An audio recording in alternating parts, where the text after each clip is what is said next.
Bengals get back to business in Pittsburgh. Mike Petraglia inside Acrisure Stadium in downtown Pittsburgh. The 3-6 Bengals, coming off their bye week, have one more shot to really get themselves back in the thick of the AFC North race if they can beat the 5-4 Pittsburgh Steelers. Of course, the Bengals coming off their bye week and coming off two hideous losses at home in which they showed no defense in the second half, blowing leads in both of those games, but especially against the New York Jets when they had a 2-touchdown lead and couldn't hold it in the second half. But before those two games, they had their only win in the last 7 weeks against these very same Pittsburgh Steelers. 33-31, Evan McPherson kicked a field goal of 36 yards with 7 seconds to go, and the Bengals were able to hold on in that one. But since then, the Bengals have really had a lot of trouble on their defense. Look for something today in the linebacking core. Could Oren Burks replace rookie Demetrius Knight at the weak side linebacker spot? That is a possibility. It's something that Al Golden, Zach Taylor, and the Bengals coaching staff could really scheme up to change things up. Something's got to change. Obviously, not only the tackling, but the scheme as well. The Bengals defense has been plagued by players rushing onto the field at the last second, not knowing where to line up. So perhaps a veteran like Oren Burks, who of course was on that Super Bowl champion Philadelphia Eagles team last season, maybe he could bring in some stability. Barrett Carter will definitely be the middle linebacker.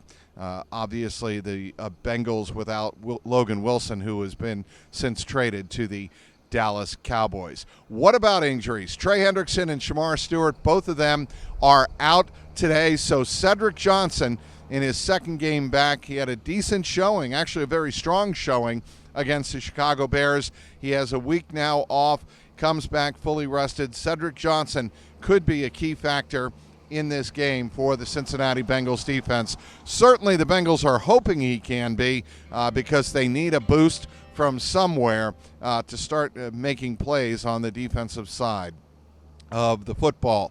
Offensively, Samaje Perine is out, and that could be problematic in the pass protection game, but rookie 6th-round pick Taj Brooks will get some definite reps today behind Chase Brown in the Bengals backfield.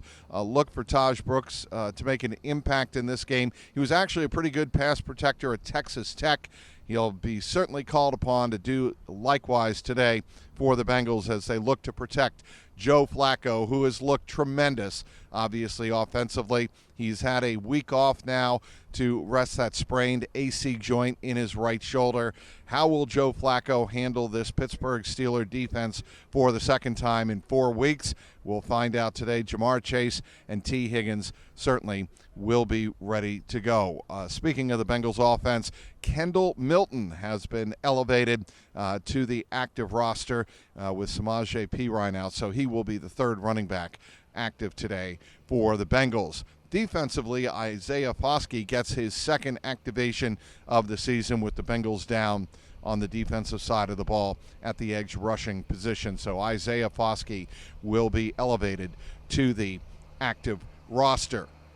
For the Steelers, Bengals catch a bit of a break. Alex Highsmith, he is inactive today.